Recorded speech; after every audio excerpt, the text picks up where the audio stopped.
አሰለፉን እርቃናችንን አውልቀው ልብሳችንን ካወለቁ በኋላ ሰልፍ አስያዙ። እኔ አጋጣሚ ከአምስተኛ አካባቢ ላይ ነበርኩኝ። ግንኙነት ከተደረገ በኋላ እንዲህ ሲጨቀጭቁ ራሱ በፌሮ ሲወጉ አላስታውስም። የዚች አንዲት ነፍስ ታሪክ ከአገር በርካታ ነውሮች መካከል አንዱ ነው። ደግሞም የበዳዮችን ነውር ብቻ ሳይሆን የተመልካቹን ገመናም የገለጠ ሆኗል።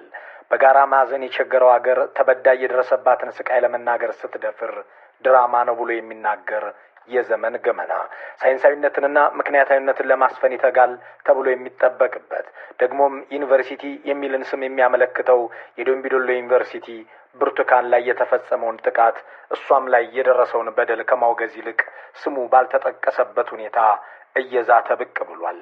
ከዩኒቨርሲቲው መግለጫ በፊትና በኋላ ጉዳዩን ያልተፈጸመ ለማድረግ የጣሩ ማስረጃ አቅርቡ በማለት ሊሞግቱ የዳዳቸው አእምሮና የሚያዝን ልብን ያልታደሉ የጭካኔ ሰዎች በዝተው መታየታቸው እነዚህ በእርግጥ ከደፋሪዎቹ በምን ይለያሉ የሚልን ጥያቄ ያጭራል። ሴትነቷ ለጥቃት የዳረጋትን ጾታዋ እንዲህ ላለ መከራ ያበቃትን ሴት ለደፋሪም ለተደፋሪም ብሔርና ዘር የሚመድቡ የጭካኔ አድባራት ጽፈው ይለጥፋሉ። ሚዲያም ላይ ቀርበው ይናገራሉ። ከመወዳት እናት ተፈጥሬያለሁ የሚል የመወዳትም ሴት አለችኝ የሚል ደግሞም የማፈቅራት ሚስትና ጓደኛ አለችኝ የሚል አክስቴ ባትኖር ሕይወቴ እዚህ ደረጃ ላይ አይደርስም ብሎም የሚናገር ሰው እንደ ብርቱካን ላሉ ሴቶች ለማዘን ከሴት መፈጠሩ ከሴት መፍጠሩ ሴት መፍጠሩና ከሴቶች ጋር መኖሩ እንዲሁም ሴት መሆን ብቻውን በቂ አልነበረምን? ብርቱካን ከእነዚህ ወገኖቹ እንደ አንዷ ብትሆንስ ብሎ መጠየቅ ለእነዚህ ሕሊናቸውን ለሸቀጡ ሰብአዊነትንም ላልታደሉ የቁም እንስሳት የሚመጥን ጥያቄ ሊሆን አይችልም። ብርቱካን ኃላፊነት ወስዳ የደረሰባትንም በደል በእንባ ታጅባ ስትናገር ማስረጃ ታቅርብ የሚል የዘመን መንጋ እሷ በቴሌቪዥን ቀርባ ይህንን በምትናገርበት ዋዜማ ከአዲስ አበባ 100 ኪሎ ሜትሮች ርቀት ላይ ታግተው የተወሰዱ ሰዎች በሚሊዮን ገንዘብ እየተጠየቀባቸው ነው። ቤተሰብም በየእምነት ተቋማቱ ልመና ላይ ተሰማርቷል። እኒህ በምስሉ ላይ የሚታዩ አባት ልጃቸው እንደ ብርቱካን ታግታባቸው እየለመኑ ነው።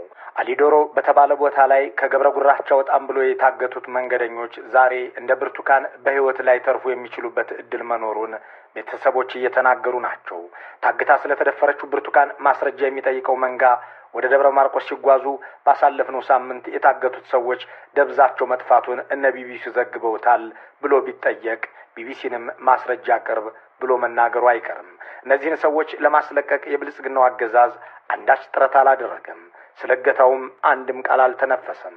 እንኳን አገር አቋራጭ መንገዶችን የግለሰቦችን ሕይወትና ደህንነት የመጠበቅ ግዴታ ያለበት መንግስት ከአዲስ አበባ ወደ ጎጃም የሚሄድ አውቶቡስ ሙሉ ታፈነ ሲባል አይደነግጥም። በታገቱት 2 አውቶቡሶች ውስጥ የነበሩ ሴቶች ከእነዚህም መካከል ያሉ ሕፃናትና አዛውንቶች ምን እየተደረጉ ይሆን የሚለው አያሳስበውም። ይልቁንም ደስ እያለው እንደሚሰማው መጠራጠር አይቻልም። ዛሬ መጠቃትንና ማጥቃትን ከብሔር ጋር አገናኝተው የሚናገሩ ጉዶችም ስለ ብርቱካን መታገትና መደፈር ማስረጃ እንዲመጣ እየጠየቁ ናቸው። ይቺ ልጅ አባት የሌለው ልጅ እያሳደገች በልመናም እየኖረች ካልባሰ በቀር ከሰው ፊት የማይቀርብን ታሪክ ወደ ሚዲያ ለማምጣት የደፈረችን ልጅ ማስረጃ ታቅርብ ለሚሉ ሰዎች አገሪቱ እንዲህ ያለ ነውር የማይፈጸምባት ነች እያላችሁ ነው ወይ የሚል ጥያቄ ቢነሳላቸው ጉንጭ አልፊ ነው። አስገድዶ መድፈርን ፈቅደውና ይሁን ብለው ያሰማሩት የእናንተው ጠቅላይ ሚኒስትር እኒያ ንግግር የፊርማ ነው የሚሉት መሪያችሁ አይደሉምን የሚል ጥያቄ ማንሳት ተገቢነቱ አስተዋይ አእምሮ ላላቸው ብቻ ነው። ሴቶች እኮ አሁን በወንድ የተደፈሩት የኛ ወታደሮች ግን በሳንጃ ተደፍረዋል። እንዲህ ያለ የመደፈር ሁኔታ የሰጡት ጠቅላይ ሚኒስትሩ ስለገታም ሆነ ስላስገድዶ መድፈር ስለተጠቁ ሴቶችና እናቶች ቃል ተንፍሰው ያውቁም። በዚህ ትዕዛዛቸው ብቻ ከ100,000 በላይ ሴቶች መደፈራቸውን ዋሽንግተን ፖስትና ዘ ጋርዲያን ጽፈዋል። 100,000 ሴቶች እንዲደፈሩ ወንዶችም እንዲደፈሩ ዳግመኛ ማህፀንሽ ዘርን እንዳይተካ እናደርጋለን እያሉ ነውር የሚፈጽሙ ወታደሮችን ያሰማሩት ጠቅላይ ሚኒስትር የሚመሩት ሀገር ለመደፈር ማስረጃ አምጡ እያለ ሊሞግት ቢዳዳው ለመታገትም እማኝ ጥሩ እያለ ሊከራከር ቢሞክር የሚገርም ላይሆን ይችላል። እንዲህ ያሉ ነውረኞች ከዚህ በፊትም ሲያደርጉት የነበረ ጉዳይ ነው። በመጀመሪያ ወንጀሉን ሲክዱ አልተፈጸመም ውሸትም ነው እያሉ ሲከራከሩ፣ በመቀጠልም ማስረጃ ሲቀርብ ምክንያትም ሊሰጡት ሲሞክሩ መስማት የተለመደ ነገር ነው። ብርቱካን ላይ የደረሰው በደል ማስረጃ የሌለው ፈጠራ ነው ቢባል እንኳን አገሩ ላይ ያለው እውነት በየቀኑ መታገት፣ በየቀኑ መደፈር አይደለምን ተብለው ቢጠየቁም ምላሻቸው የተለመደው ክህደት ነው። ይህንን ንጉሱ ጥላውንም ሬድዋን ሁሴንም ብርሃኑ ጁላም ባጫ ደበሌም ደመቀ መኮንንም ሲክዱት የነበረ አብይ ግን ምክንያት ሲሰጡበት የነበረ ጉዳይ ነው።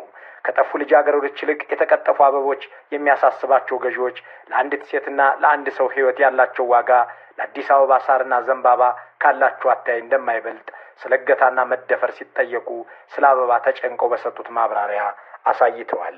ጥቂት ማሳያዎችን እናስታውስ። በዚያ አፍላይ መንጋነት ዘመን በዚያ የደቦ ፍርድ መንግስት ታገዝ በሆነበት ወቅት ሴት የደንቢዶሎ ዩኒቨርሲቲ ተማሪዎች ታግተው ደብዛቸው ሲጠፋ ጠቅላይ ሚኒስትሩ በፓርላማ ተጠይቀው የሰጡትን ማብራሪያ እናስቀድም።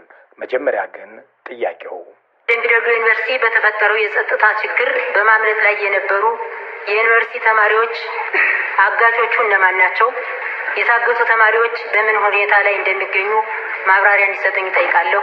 አመሰግናለሁ። እኒህ ፓርላማ አባል እንዲህ ብለው ሲጠይቁ የኢትዮጵያ እናቶች ይጸልዩልኛል የሚሉት ጠቅላይ ሚኒስትር ለእነዚህ ለታገቱ ተማሪዎች እናቶች ሞራል እንኳን የሚጨነቅ ከአንድ ሀገር መሪም የሚጠበቅ ምላሽ ይሰጣሉ ተብሎ ቢጠበቅ ልክ ነበር። ጠቅላይ ሚኒስትሩ ግን የመለሱት መልስ አገትሁ የሚል የለም በማለት የታጋች ቤተሰቦች ራሳቸው ውሸተኛ መረጃ እያሰራጩ እንደሆነ አድርገው ጠቆሙ። መታገታቸውን እኔ አገትኩ የሚል ኃይል የለም። ተጎድተዋል እንዳይባል በሁሉም ቀበሌ በሁሉም ወረዳ በተደረገው አሰሳ ተጎድቶ የተገኘ ሰው የለም። ችግር አልደረሰባቸውም አሉ ደግሞ እንዳይባል ልጆቹ ቤተሰብ ጋር ያልደረሱ አሉ። ሳይጎዱ እንደተጎዱ የሚነገረው እንደተጠበቀ ሆኖ ይህ የፓርላማ ውሎ በሚከናወንበት ሰሞን ዋናው የማህበረሰቡ መወያያ አጀንዳ እነዚሁ በታጣቂዎች የታገቱት ተማሪዎች ነበሩ። ጠቅላይ ሚኒስትሩ ግን የታገቱትን ሴት ተማሪዎች አገትሁ የሚል የለም ብለው ምንም ድንጋጤና ሐዘኔታ በሌለው ሁኔታ ከመለሱ በኋላ በብስጭት የተናገሩት ከቦሌ ጎዳና ላይ ተሰረቁብኝ ስላሏቸው 20 ጣባ አበባዎች ነበር። አንዳንዶች የገጽታ ግንባታ ስራ ስለመሰላቸው ከአበባ ውስጥ ምርጡን የፈካውን ብቻ ሌሊት ይወስዱብናል። የሚያስቅ ነገር አይደለም። በጣም ያሳዝናል። ከተጠለፉ ልጃገረዶች ይልቅ የተቀጠፉ አበቦች የሚያሳዝናቸው ጠቅላይ ሚኒስትሩና አመራራቸው በአገሪቱ ውስጥ እገታ ተንሰራፍቶ አስገድዶ መድፈርን በርክቶ የዜጎች ሕይወት አደጋ ውስጥ እንዲገባ ልዩ ልዩ ስልቶችን ይጠቀማሉ። ከታጣቂ ኃይሎች ጋር የገቡበትን ጦርነት ማሸነፍ ሲሳናቸው፣ ታጣቂ ድርጅቶችን ማሸነፍም ሲያቅታቸው በትይዩ የመንግስት ፋኖ የመንግስት ኦላ በማሰማራት እገታና አስገድዶ መድፈር እንዲፈጸም ያደርጋሉ። ከውጭ ሀገርም ጦር ያመጣሉ። ይህንን የሚያደርጉትም ሸኔ ያደረገው ጽንፈኛው ፈጸመው በማስባል ታጣቂ ድርጅቶችን ከህዝብ ለመነጠል መሆኑ ነው። ይህንን በምርመራ ሪፖርቱ ያጋለጠው ዋሽንግተን ፖስት ነው። ይህ በምስሉ ላይ የሚታየው የዋሽንግተን ፖስት የግንቦት 21 2023 ዘገባ በኦሮሚያ ውስጥ የሚንቀሳቀሰውንና መንግስት ሸኔ እያለ የሚጠራውን ታጣቂ ኃይል በህዝብ ለማስጠላት አገዛዙ አንድ ፈቃድ አብደሳ የተባለን ግለሰብ ኃይል አደራጅተህ በኦሮሚያ ውስጥ ሸኔ ነኝ እያልክ አግት፣ ዝረፍ፣ ግደልም ብሎ እንዳሰማራው ያትታል። እነዚህ ፈቃድ አብደሳ የሚመራቸው የመንግስት ሸኔዎች የተሰጣቸው ተልዕኮ ሰዎችን ማገት፣ በተለይ የአማራ ተወላጆችን መግደልና ማፈናቀል መሆኑን በዝርዝር ያስነብባል። ሮይተርስ ደግሞ በሽመልስ አብዲሳ የሚመራና በጠቅላይ ሚኒስትሩ የበላይ ጠባቂነት የሚሰማራ ኮሬ ነገኛ የተሰኘ በዋናነትም በኦሮሚያና በአዲስ አበባ ሰዎችን የሚያግት መንግስታዊ መዋቅር መኖሩን በምርመራ ዘገባ ማረጋገጡ አይዘነጋም። እንዲህ ያለ መንግስትና አመራር ባለባት ኢትዮጵያ ውስጥ የሚኖሩ ሰዎች ዛሬ እንደ ብርቱካን ያሉ ሴቶች ስለ መታገታቸውና መደፈራቸው ሲናገሩ ማስረጃ አቅርቡ እያሉ ይሞግታሉ።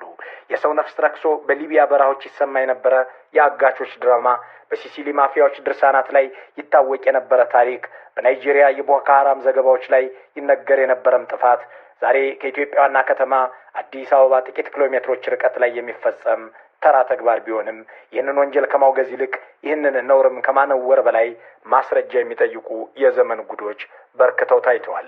የታጋች ቤተሰቦች ገንዘብ እንዲያስገቡ የሚጠየቁት በመንግስት ባንክ ነው። አጋቾች ደውለው ትዕዛዝ የሚሰጡት መንግስት በሚያስተዳድረው ቴሌኮም ነው። ዘኢኮኖሚስት የብልጽግናው መንግስት ሹሞች ይህንን ለማስቆም ጥረት እንደማያደርጉ በጉዳዩም ላይ መናገር እንደማይወዱ ቢገልጽም ራሳቸው የሚሳተፉበትንና የገቢያቸው ምንጭ የሆነን ነገር ለማስቆም እንዴት ሊሰሩ ይችላሉ ብሎ ግን አልጠየቀም። የተቃዋሚዎቻቸውን የስልክ ውይይት ሲያዳምጡ የሚያድሩ ጠቅላይ ሚኒስትር ተቺዎቻቸው ከየቤታቸው እየታፈኑ ወደ እስር ቤት እንዲወሰዱ ትዕዛዝ የሚሰጡ የአገር መሪ ባሉባት ኢትዮጵያ አጋቾች በቀጥታ ስልክ ደውለው የማስለቀቂያ ገንዘብ ሲጠይቁ ግን ለመንግስት ባለስልጣናት ጆሮ ገብ አይሆንም። አጋቾች አንድም በመንግስት የተሰማሩ ወይም ለስልጣን የማያሰጉ እስከሆነ ድረስ የሴቶችን ገላ ጦር ሜዳ ቢያደርጉ የድሃን ልጅም አግተው ገንዘብ ቢጠይቁ የሚቆጣቸው የለም። ሰሞኑን በኦሮሚያ የተፈጸሙ 2 የአውቶቡስ እገታዎችን በማስመልከት ዘገባ የሰራው ቢቢሲ 100 ሰዎች ታግተው በጠፉበት በመቶ ሺዎችና በሚሊዮኖችን በሚጠየቁበት በዚህ ወቅት የመንግስት ኃላፊዎች ስለ እገታዎች እንዲነግሩኝ ልጠይቃቸው በሞክር አልተሳካልኝም ብሏል። ዘኢኮኖሚስት በበኩሉ የብልጽግናው አገዛዝ ስለ እገታ ታጋቾችና አጋቾች አይናገርም በማለት ገልጾታል። በእርግጥም መንግስት ስለ እገታ ለመጨረሻ ጊዜ ያወራው በ2012 ዓ.ም ደምቢዶሎ የተፈጸመውን እገታ አስታኮ ነበር። ያኔ ንጉሱ ጥላሁን አስለቅቀናል ብለው የዋሹበት፣ ተመስገን ጥሩነህ ተለቀው ከቤተሰቦቻቸው ተቀላቅለዋል ብለው የቀጠፉበት፣ አብይ ሱዳን ሳይሄዱ አይቀሩም እያሉ ያፌዙበት መንግስት ስለ እገታ በይፋ የተናገረው የመጨረሻው ንግግር ነው። እና ከአካባቢው ህብረተሰብ ጋር በመወያየት የተለቀቁ ተማሪዎች አሉ፣ መረጃ አለን። ታግተው ከነበሩ ተማሪዎች ውስጥ 13 ሴቶችና 8 ወንዶች በድምሩ 21 ልጆች በሰላማዊ ሁኔታ ተለቀዋል። የአገዛዙ ባለሟሎች ውሸትን የመግዣ ፖሊሲ አድርገው ከመተግበራቸው የተነሳ የታገቱትን ሰዎች አስለቅቀናል እስከ ማለትም ደርሰዋል።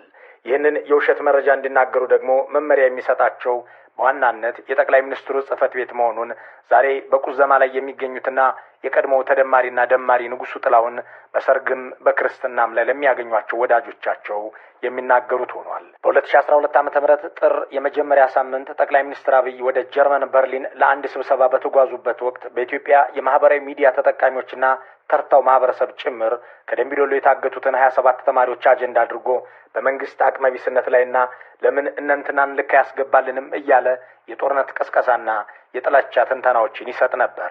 ጠቅላይ ሚኒስትሩም ያ በመደመር ሰበብ ፈጥሮት የነበረው መንጋ እንደተነሳባቸውና ቅር እያለው እንደሆነ ሲያውቁ በወቅቱ የፕሮፓጋንዳ ሰራተኞቻቸው መካከል አንዱ የነበሩትን ንጉሱ ጥላሁንን 21ዱን አስለቅቀን 6 ይቀሩናል ብለህ ተናገር በማለት አዘዟቸው። አቶ ንጉሱም ሱፋቸውን ለብሰው መነጽራቸውን አጥልቀው ኢቲቪ ስቱዲዮ ተገኙና ይህንኑ የታዘዙትን ውሸት አስተጋቡ። በዚህ መልኩ የራሳቸውን ሹማምንት በሐሰት እንዲናገሩ ያደረጉት ጠቅላይ ሚኒስትሩ ጥር 2 ቀን 2012 ዓ.ም 21 ታጋቾችን አስለቅቀናል ብለው ንጉሱ ጥላሁን ከተናገሩ ከ23 ቀናት በኋላ ራሳቸው ፓርላማቸውን ሰብስበው ያገኘነው ነገር የለም ብለው ተናገሩ። ውሸትን እንደ መንግስታዊ የመግዣ ፖሊሲ የያዙት ገዢዎች ያልተለቀቁትን ሰዎች ተለቀዋል የሚል ቅጥፈት በማስነገር ጠንካራ መንግስትና አሰራር ያላቸው ለማስመሰል ጥረት አድርገው ነበር። በታጋች ቤተሰቦች ስነ ልቦና ላይ የፈጸሙት ጨዋታ ግን በዚህ አላበቃም። ንጉሱ ጥላሁን በኢቲቪ አቶ ተመስገን ጥሩነህ በአማራ ቴሌቪዥን ቀርበው አስለቅቀናል ካሉ በኋላ ልጄን ወይም እህቴን ስጡኝ ብለው አዲስ አበባ የሄዱ የታጋች ቤተሰቦች እንዲታሰሩ ተደርገዋል። 2 ጊዜ የተጨከነባቸውና ሳይለቀቁ ልጆቻቸው ተለቀዋል ተብሎ የተነገረባቸው ቤተሰቦችም በእንባ ታጅበው መንግስትን ይማጸኑ ነበር። ምን አቅም አለኝ? አቅም የለኝም። መከራዬን አስተምሬ ይወጣልኛል ብዬ አላውቅም። እኔ እንግዲህ ልጄ እግዚአብሔር ቢሰማን መንግስትም ቢራራልን ቢሰዱልን እያለ ነው። አይበላይልሽ እኔ ነበር ልብላ ልጄን ወይኔ መንግስት ተረከባቸው ተብለን ነበር። አሁን ወሬ ሆኖ ቀረ እንጂ ልጆቻችን ይመለሱልን። ትመለስልኝ ልጅ ሴት ልጆች አሉኝ፣ የኢትዮጵያ እናቶች ይጸልዩልኛል፣ እናቴ ተወደኝ ነበር ወዘተ ሲሉ የሚደመጡት የአገሪቱ ጠቅላይ ሚኒስትር እንዲህ ባለ መንገድ በእናቶችና ቤተሰቦች ላይ ግፍ የፈጸመ ፕሮፓጋንዳ አሰርተው ቅስማቸውን ሰብረውታል። ታግቶባችሁም ዝም በሉ በሚል መንፈስ የሚነገረውም ሆነ አስለቅቀናል የሚለው የውሸት መንግስታዊ ሪፖርት አሁንም ቀጥሎ ዛሬ ደግሞ ተበዳዮች በደላቸውን ሲናገሩ ማስረጃ አቅርቡ እየተባለ ነው። ባሳለፍነው ሰኔ መጨረሻ ከደባርቅ ዩኒቨርሲቲ ወደ ቤተሰቦቻቸው ሲመለሱ የታገቱትን ተማሪዎች አስለቀቅን፣ 7 ብቻም ቀሩን ያለው የኦሮሚያ ክልላዊ መንግስት ነበር። የራሱን መንግስታዊ ሸኔ አሰማርቶና ጠቅላይ ሚኒስትሩና ሽመልስ አብዲሳ ይመሩታል በተባለለት የኮሬ ነገኛ መዋቅር ሰዎችን የሚያግተው አገዛዙ በኦሮሚያ ኮሚኒኬሽን ቢሮ ኃላፊ ኃይሉ አዱኛ የቀድሞ ደማሪና ተደማሪ ንጉስ ጥላውን ያሉትን ደግመው 160 ሰዎችን አስለቅቀን 7 ቀሩን ብለው ዋሽተዋል። ብልጽግናዎች ሲዋሹ አቅደው አስበውበትና ይሁነኝ ብለው ግን ለዛሬ ዓላማ ብቻ ነው። የዕለት የዕለቱን የሚያስቡ ገዢዎች እንዲህ ያለ ቅጥፈት እየተናገሩ በህዝብ ስነ ልቦናና ኑሮ ላይ የሚፈጥሩት ቀውስ አያሳስባቸውም። ዘኢኮኖሚስት በኢትዮጵያ ውስጥ እገታ ለምን በዛ ይልና ይጠይቃል። ለዚህ ከሚያስቀምጣቸው ምክንያቶች አንዱ የመንግስት አቅመ ቢስና ደካማ መሆን ነው። በእርግጥ ኢትዮጵያ ባለፈችባቸው ውጣ ውረዶች ሁሉ እንዲህ ያለ ደካማና ለዜጎቹም ኃላፊነት የማይሰማው ራሱን ችሎም የህዝብ ደህንነት አደጋ የሆነ መንግስት አጋጥሟት የሚያውቅ አይመስልም። የራሱን ታጣቂ ቡድን ፈጥሮ የሚያግት መንግስት ብቻ ሳይሆን እንዲህ ባለ መልኩ አውቶቡስ ሙሉ መንገደኛ የሚያግት ይቅርና አንድ ሰውም ይዞ የሚሰወር ሽፍታ የነበረ ስለመሆኑ የተጻፈ ነገር የለም። እጅግ ደካማና ጨካኝ የሆነው አገዛዙ ግን ደካማ መሆኑን እንኳን አያምንም። ተበዳዮች ነፍሳቸው ተርፎ ለታሪክ ነጋሪነት ሲበቁ ደግሞ ማስረጃ አቅርቡ የሚሉ መንጋዎች አየሩን ሞልተውታል። ብርቱካን ላይ አጋቾችም ሆኑ ደፋሪዎች የፈጸሙት ብቻውን አልበቃም። ማስረጃ ይምጣልን የሚሉ ሰዎችም የደፋሪዎቹን እድል ቢያገኙት ተመሳሳዩን ከማድረግ የማይመለሱ መሆናቸውን አሳይተዋል። ለሷ ከማዘን ይልቅ እንዲህ ባለው ነገር ላይ ለመረባረብ የሚደረገው ጥረት ማስረጃ አቅርቡ የሚለው ሙትወታ አንድ ዓላማ ግን አለው። እሱም ያስደፈርናችሁ የደፈርናችሁና የበደልናችሁ ሁሉ ወጣችሁ መናገር አትችሉም፣ እንዲህ እያልን ድራማ ነው ውሸትም ነው እያልን እናካልባችኋለን በማለት ተበዳዮች እንዳይናገሩ ለማድረግ ነው። ገድለው አስከሬን የማይሰጡት ሰዎች ደፍረውም በደላይን ነገር እያሉ ናቸው። መልካም ሁሉ በመመኘት እዚሁ እንሰናበታለን።